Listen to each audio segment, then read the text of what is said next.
Welcome to SK study success study. मैं हूं संजय गुप्ता। आप लोग देख रहे हैं जीके जीएस का हिस्ट्री पोर्शन पार्ट 4। आज हम लोग पढ़ेंगे जैन धर्म और बौद्ध धर्म के बारे में। तो चलिए स्टार्ट करते हैं। जैन धर्म के संस्थापक एवं प्रथम तीर्थंकर ऋषभदेव थे। ऋषभदेव जैन धर्म के संस्थापक और प्रथम तीर्थंकर थे। तीर्थंकर मीन्स क्या होता है? जो व्यक्ति अपनी क्रोध, अपने घमंड और इच्छाओं पर विजय प्राप्त कर लिया हो, उसको तीर्थंकर बोलते हैं। और जैन धर्म के जो प्रथम तीर्थंकर है वो ऋषभदेव है। जैन धर्म के कुल 24 तीर्थंकर हैं, जिनमें जैन धर्म के 23वें तीर्थंकर पार्श्वनाथ थे। जैन धर्म के 23वें तीर्थंकर पार्श्वनाथ थे और इनके द्वारा कुछ शिक्षा दी गई थी। क्या थी? जैसे हिंसा न करना, मतलब किसी को मारना नहीं, सदा सत्य बोलना, मतलब झूठ नहीं बोलना है, चोरी न करना और संपत्ति न रखना। ये सब इनकी शिक्षा थी पार्श्वनाथ की। तो महावीर स्वामी जैन धर्म के 24वें एवं अंतिम तीर्थंकर हुए। जो महावीर स्वामी हैं वो जैन धर्म के प्रवर्तक भी कहे जाते हैं और ये 24वें और अंतिम तीर्थंकर हुए। महावीर का जन्म कुंडग्राम वैशाली में हुआ था। कुंडाग्राम भी बोलते हैं इसे। कुंडग्राम वैशाली में हुआ था। महावीर की पत्नी का नाम यशोदा था एवं पुत्री का नाम अनुज्या प्रियदर्शनी था।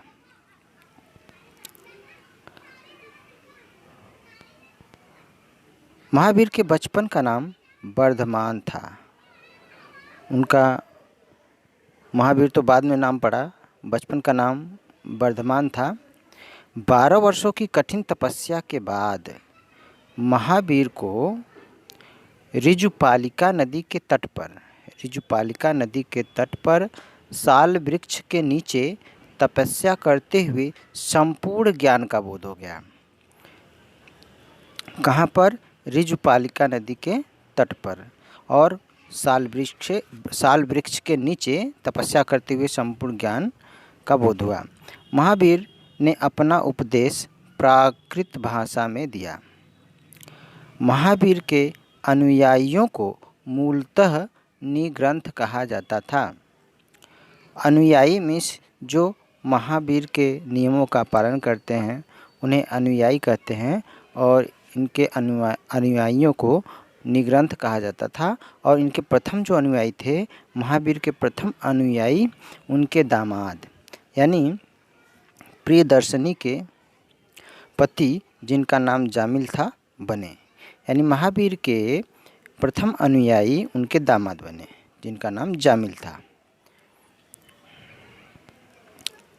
जैन धर्म दो संप्रदायों में बटा था। एक स्थूल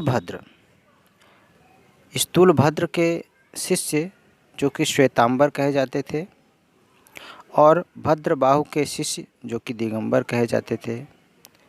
श्वेतांबर श्वेत वस्त्र धारण करने वाले थे। श्वेतांबर में सभी लोग श्वेत वस्त्र धारण करते थे और दिगंबर में सभी लोग नग्न रहते थे।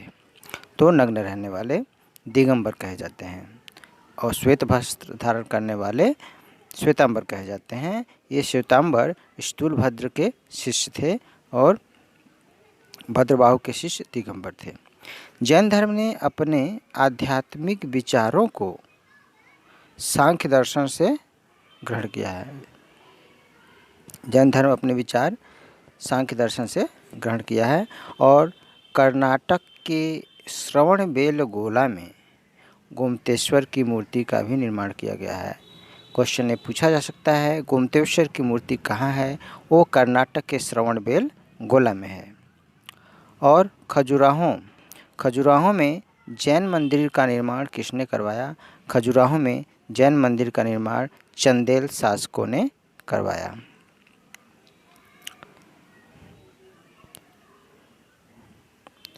जैन तीर्थंकरों की जीवनी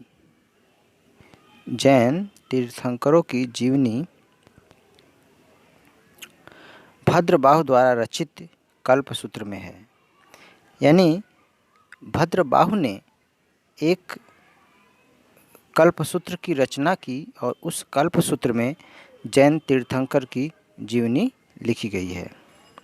72 वर्ष की आयु में महावीर स्वामी की मृत्यु, जिसे हम निर्वाण कहते हैं, 468 ईसा पूर्व में बिहार राज्य के पावापुरी यानी राजगीर में हो गई। यानी महावीर स्वामी की जो मृत्यु है वो 72 वर्ष की आयु में हुई। कहाँ हुई? बिहार राज्य के पावापुरी यानी राजगीर में हो गई। प्रमुख जैन तीर्थंकर और उनके प्रतीक चिन्ह। कुछ जैन तीर्थंकर यहाँ पर दिया गया है और उनका कुछ चिन्ह होता था, वो चिन्ह दिया गया है। जैसे प्रथम तीर्थंकर ऋषभदेव जो जैन धर्म के प्रथम तीर्थंकर थे, उनका चिन्ह प्रतीक चिन्ह सांड है। ये इनकी जो ऋषभदेव की चर्चा है ये ऋग्वेद में भी कही गई है। अजीतनाथ जो कि जैन धर्म के द्वितीय तीर्थंकर थे, जिनका चिन्ह हाथी है। संभव जो तृतीय थे जैन धर्म के तीर्थंकर, इनका प्रतीक चिन्ह घोड़ा है। संपार्श्व जो सातवें तीर्थंकर थे, इनका चिन्ह स्वास्तिक है। शांति जो कि 16वें तीर्थंकर हैं, हिरण है इनका चिन्ह। नामी 21वें तीर्थंकर जैन धर्म के, जिनका चिन्ह नीलकमल है। अरिष्टनेमी 22वें हैं, जिनका प्रतीक चिन्ह शंख है। पार्श्व जो कि 23वें हैं और जिनका चिन्ह सर्प है। और महावीर जो कि 24वें वह अंतिम तीर्थंकर हैं, जिनका प्रतीक चिन्ह सिंह है। तो यहाँ पर ऋषभदेव और अरिष्टनेमी यानी प्रथम और 22वें तीर्थंकर की चर्चा ऋग्वेद में है। इसके बाद हम लोग देखते हैं बौद्ध धर्म के बारे में, थोड़ा जान लेते हैं बौद्ध धर्म क्या है। बौद्ध धर्म के संस्थापक गौतम बुद्ध थे। गौतम बुद्ध बौद्ध धर्म के संस्थापक थे और इन्हें ज्योतिपुंज, एशिया का ज्योतिपुंज कहा जाता है। द लाइट ऑफ एशिया यानी एशिया का ज्योतिपुंज कहा जाता है बौद्ध धर्म को। ये भी क्वेश्चन पूछा जाता है। गौतम बुद्ध का जन्म 563 ईसा पूर्व में कपिलवस्तु के लुम्बिनी नामक स्थान पर हुआ। यानी गौतम बुद्ध का जन्म कहाँ हुआ था? लुम्बिनी में हुआ था। इनके पिता का नाम शुद्धोधन था।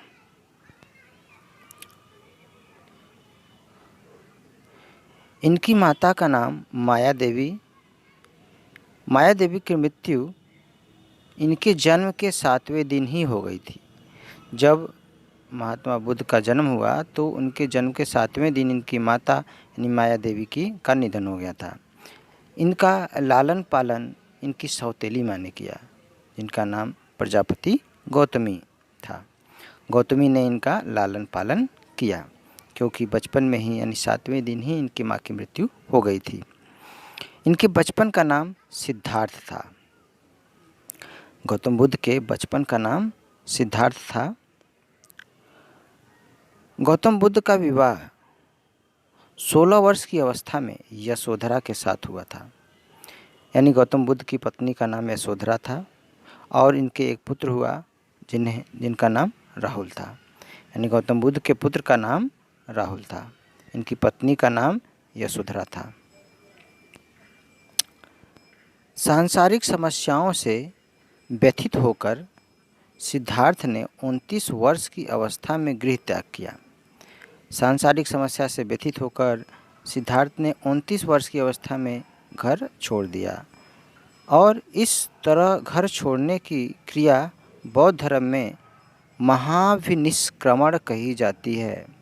महाभिनिष्क्रमण कहा जाता है। सांसारिक समस्याओं से व्यथित होकर सिद्धार्थ ने 29 वर्ष की अवस्था में गृह त्याग किया, जिसे बौद्ध धर्म में महाभिनिष्क्रमण कहा गया। आलार कलाम सिद्धार्थ के प्रथम गुरु थे। सिद्धार्थ यानी गौतम बुद्ध के प्रथम गुरु जो थे आलार कलाम थे।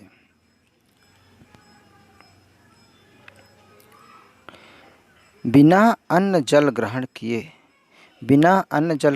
किए 6 वर्ष की कठिन तपस्या के बाद 35 वर्ष की आयु में निरंजना नदी के किनारे पीपल के वृक्ष के नीचे सिद्धार्थ को ज्ञान प्राप्त हुआ। बिना अन्न जल ग्रहण किए 6 वर्ष की कठिन तपस्या, यानी गौतम बुद्ध ने यानी सिद्धार्थ ने 6 वर्ष तक कठिन तपस्या की और 35 वर्ष की आयु में निरंजना नदी के किनारे और पीपल के वृक्ष के नीचे इनको ज्ञान की प्राप्ति हुई। ज्ञान की प्राप्ति के बाद सिद्धार्थ बुद्ध के नाम से जाने गए। इनके पहले उनका नाम सिद्धार्थ था, लेकिन जब ज्ञान की प्राप्ति हुई तो ज्ञान की प्राप्ति के बाद इन्हें बुद्ध के नाम से जाना गया, यानी गौतम बुद्ध कहा जाने लगा और उस स्थान को बोध गया कहा गया। जिस स्थान पर इनको ज्ञान की प्राप्ति हुई वह स्थान बोध गया कहलाया। बुद्ध ने अपना प्रथम उपदेश सारनाथ ऋषिपत्तनम जिसे कहते हैं, उनका ऋषिपत्तनम भी नाम था, अब सारनाथ हो गया है, में दिया, जो वाराणसी में स्थित है। बुद्ध ने अपना प्रथम उपदेश सारनाथ जो कि वाराणसी में है प्रथम उपदेश दिया, जिसे बौद्ध ग्रंथों में धर्म चक्र प्रवर्तन कहा गया। इस उपदेश को जो बुद्ध ने प्रथम उपदेश दिया, यह बौद्ध धर्म में धर्म चक्र प्रवर्तन कहा गया। बुद्ध ने अपने सर्वाधिक उपदेश कौशल देश की राजधानी श्रावस्ती में दिए। प्रथम उपदेश इन्होंने तो सारनाथ में दिया था, लेकिन सबसे अधिक उपदेश कौशल देश की राजधानी, जिसे हम श्रावस्ती कहते हैं, कौशल देश की राजधानी श्रावस्ती में दिया। बुद्ध की मृत्यु 80 वर्ष की अवस्था में कुशीनगर देवरिया जो कि उत्तर प्रदेश में है, कुशीनगर में हुई, जिसे बौद्ध धर्म में महापरिनिर्वाण कहा गया। महापरिनिर्वाण यानी बौद्ध धर्म में जो मृत्यु हुई उस मृत्यु को महापरिनिर्वाण बौद्ध धर्म में कहा गया।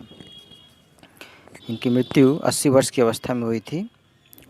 बौद्ध की मृत्यु के बाद उनके शरीर के अवशेषों को 8 भागों में बांटकर उन पर 8 स्तूपों का निर्माण किया गया। तो बौद्ध की मृत्यु के बाद उनके शरीर के अवशेषों को 8 भागों में बांटकर उन पर 8 स्तूपों का निर्माण कराया गया। बौद्ध धर्म के बारे में हमें विशद ज्ञान त्रिपिटक से मिलता है। त्रिपिटक 3 पिटक कौन है? विनय पिटक, सूत्र पिटक और अभिधम्म पिटक। इन पिटकों से हमें बौद्ध धर्म के बारे में विशद ज्ञान की प्राप्ति होती है और तीनों पिटकों की जो भाषा है वह पाली भाषा है। विश्व दुखों से भरा है। विश्व दुखों से भरा है का सिद्धांत बुद्ध ने उपनिषद से लिया। बुद्ध ने कहा कि विश्व दुखों से भरा है, यह सिद्धांत उन्होंने उपनिषद से लिया। बुद्ध के अनुयायियों को 2 भागों में विभाजित किया गया। बुद्ध के अनुयायी 2 भागों में विभाजित थे, एक भिक्षुक कहलाए, दूसरा उपासक कहलाए। तो इनके जो अनुयायी भिक्षुक थे, तो भिक्षुक क्या होते हैं? बौद्ध धर्म के प्रचार के लिए जिन्होंने संन्यास ग्रहण किया उन्हें तो भिक्षुक कहा जाता है। लेकिन उपासक क्या होते हैं? उपासक गृहस्थ जीवन व्यतीत करते हुए बौद्ध धर्म अपनाने वाले को उपासक कहा गया। भिक्षुक उन्हें कहा गया जो अपना घर छोड़ दिए, संन्यास ले लिए, इस बौद्ध धर्म के प्रसार के लिए उन्हें भिक्षुक कहा गया। और उपासक उन्हें कहा गया जो घर नहीं छोड़े, गृहस्थ जीवन व्यतीत करते हुए बौद्ध धर्म का प्रचार किया, बौद्ध धर्म को अपनाया, उन्हें उपासक कहा गया।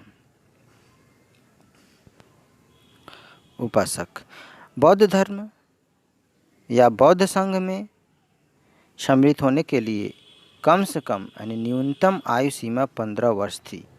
अगर बौद्ध धर्म में सम्मिलित होना है तो कम से कम 15 वर्ष की आयु होनी चाहिए। बौद्ध धर्म में प्रविष्टि होने को उपसंपदा कहा जाता है। बौद्ध धर्म में सम्मिलित होने के लिए 15 वर्ष कम से कम आयु है, और जो बौद्ध धर्म में प्रविष्टि होने की जो प्रक्रिया है उस प्रक्रिया को हम उपसंपदा कहते हैं। बौद्ध धर्म 2 भागों में बटा हुआ था, हीनयान और महायान में विभाजित था। बौद्धों का सबसे पवित्र त्यौहार वैशाख पूर्णिमा है, जिसे बुद्ध पूर्णिमा के नाम से भी जाना जाता है। इसका महत्व इसलिए है कि बुद्ध पूर्णिमा के दिन ही भगवान बुद्ध का जन्म और ज्ञान की प्राप्ति एवं महापरिनिर्वाण की प्राप्ति हुई। यानी बौद्धों का पवित्र त्यौहार बुद्ध पूर्णिमा है, और बुद्ध पूर्णिमा इसीलिए मनाया जाता है क्योंकि भगवान बुद्ध यानी सिद्धार्थ का इसी दिन जन्म हुआ था, इसी दिन ज्ञान की प्राप्ति हुई थी और महापरिनिर्वाण यानी कि मृत्यु भी हुई थी। और भारत में उपासना की जाने वाली प्रथम मूर्ति बुद्ध की ही थी। भारत में उपासना की जाने वाली सबसे पहली मूर्ति भगवान बुद्ध की थी। और उम्मीद है ये वीडियो अच्छा लगा होगा। इतने क्वेश्चन सब लोग आप लोग पढ़िए और लर्न करिए। एक क्वेश्चन है जो कि कमेंट के माध्यम से आप लोग बताइएगा कि महावीर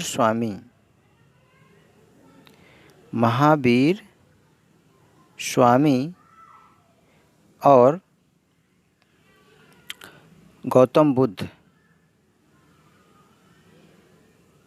के बचपन का क्या नाम था? इन दोनों के बचपन का नाम बताना है कि महावीर स्वामी के बचपन का क्या नाम था और गौतम बुद्ध के बचपन का क्या नाम था। Okay, thank you.